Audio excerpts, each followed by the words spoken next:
Mencari. Brak, kerahkan semua orang-orang kita mencari Parel. Teriak Ariel dengan marah mendengar kabar yang menimpa saudara kembarnya. Aham dan Rion pun sampai sok memegang dadanya karena begitu tadi sangka olehnya akan dapat respon seperti itu dari Ariel. Ariel meloncat meja kerja perusahaan Mrs. Paramastri milik Parel. Ia berlari terburu-buru sedangkan Aham dan Rion tersadar segera mengajar Parel. Bukankah mereka saling bertengkar? Bisik Rion. Diamlah. Tuan muda Parel seperti itu karena menggantikan posisi tuan kita, jawab Aham. Para karyawan Mrs. Paramastri sempat panik melihat pria gagah yang penuh karisma itu berlari sekencang angin. Ada apa ini? Apa kalian tidak lihat berita? Kenapa? Mobil Tuan Ariel jatuh ke jurang bersama sekretarisnya. Apa? Dari mana kau melihatnya? Bukankah ramai di sosmed? Zaman ini wartawan sudah kalah dengan ponsel canggih sekarang. Ah, iya juga. Ayo kita datangi lokasinya. Ayo, sahut yang lainnya serentak. Tuan, sapa Nando ke Ariel dengan raut wajah cemas. Bagaimana? Tanya Ariel. Tim SAR sedang berusaha mencarinya, Tuan. Bangkai mobil sudah diangkat tapi tidak ada siapapun di dalamnya. Jawab Nando. Ariel melihat ke belakang. Aham dan Rion melihat ke arah Jack. Segera pria bertato itu bergerak disusul rekan-rekannya. Kasihan tuan muda Ariel, dia baru saja bergabung dengan Fox Group, sudah banyak yang memusuhinya. Hei, tuan muda tidak selemah itu. Tapi sekretarisnya bagaimana? Jangan bilang mereka cinlok nanti. Kalau iya gimana kekasihnya manajer Sila itu? Entahlah, tapi aku dengar dari pelayan keluarga Parel gadis itu sedang hamil anak tuan Ariel. Ya Tuhan, bagaimana nasib ibu dan anak itu saat kehilangan tuan muda Ariel? Ariel mendengarnya membeku. Ia sedang berpikir bagaimana hal ini menimpanya. Apa Parel menggantikannya karena tidak mau pipi dan bayinya terkena imbas dari musuh Ariel? Tuan mau kemana?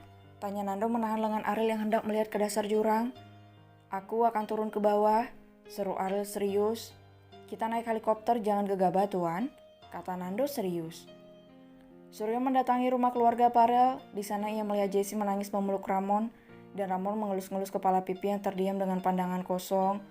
Memang Pipi baik-baik saja, tapi ia dan Sila seperti saudara kandung. Ia tidak bisa terima saat dirinya tahu bahwa Parel dan Sila kecelakaan, bahkan tidak tahu masih hidup atau tidak. Jessie, Ramon, panggil Suryo. Jessie dan Ramon bangkit dan berjalan cepat ke arah Suryo. Suryo terlihat sayu, matanya sembab.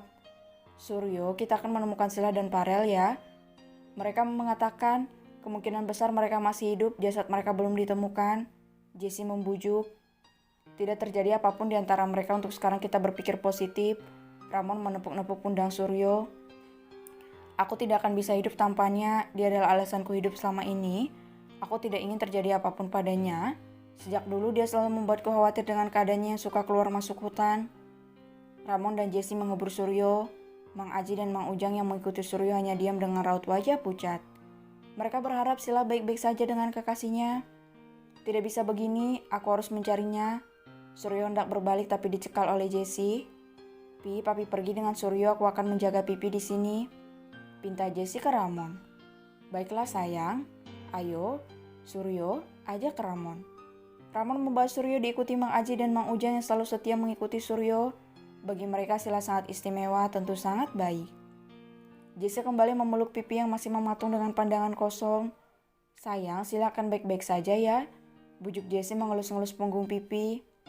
Jangan sedih sayang, tidak baik untuk kandunganmu, ujar Jessie lembut.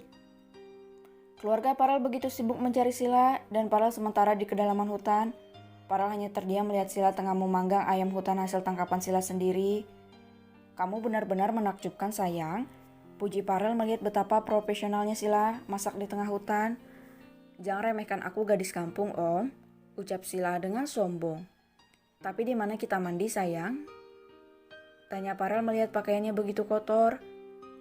Iya om, kita harus cari air terus cuci baju dan jemur di bebatuan, kata Sila.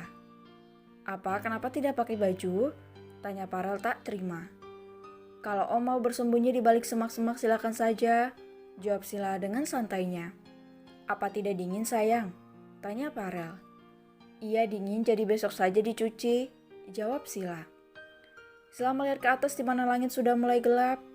Ayo kita cari tempat yang aman Om, ajak Sila menarik lengan Farel. Farel terhuyung mengikuti Sila hingga ia mematung saat Sila memintanya untuk ikut naik ke atas pohon. Kenapa harus ke atas sayang? Tanya Farel tak terima. Walaupun aku mahir membuat tunduk hewan buas, tapi kalau babi hutan aku tidak bisa mengatasinya, jawab Sila. Hah? Farel celingak-celinguk lalu ikut memanjat seperti yang diperintahkan Sila. Haha, Sila tertawa terbahak-bahak melihat Farel tengah kesulitan mencari tempat nyaman untuk duduk. Lagian badan Om besar semua sih, ejek Sila.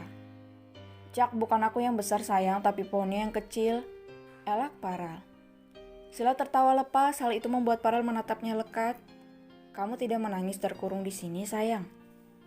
Setahu perempuan tidak akan suka berada di dalam hutan. Tidak perawatan lah, inilah, itulah hingga tidak ada waktu untuk mempercantik diri. Kenapa emangnya? Tanya Sila mengelap air matanya. Perempuan kan suka dipuja-puja, jawab Farel. Sila terkekeh. Aku hanya mau dipuji oleh Om aja.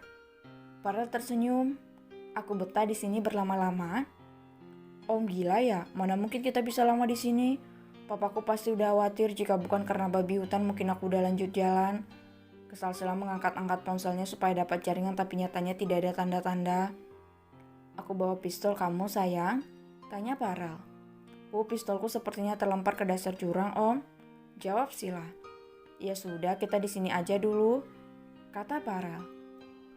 Di tengah malam, Sila yang tertidur pulas terbangun seketika mendengar suara. Farel yang tidak bisa tidur digigit nyamuk mendongak ke atas. Farel, Om itu Pak Ariel kan? Tanya Sila. Iya, Farel menyahut. Ariel, teriak Farel. Tunjukkan ini Om. Sila menghidupkan senter ponselnya. Farel mengambilnya lalu melambai-lambaikannya ke atas. Nando melihat cahaya itu segera berteriak ke Ariel dan Franz yang langsung bergerak mengikat pinggangnya dengan aman. Franz, teriak Ariel. Sial, anak itu tidak ada takutnya. Ariel segera bertindak dengan melompat keluar mengikuti Franz. Berhati-hati tuan, teriak Nando. Nando menghandle di dalam helikopter supaya bisa turun di tempat yang aman dan membantu mereka semua.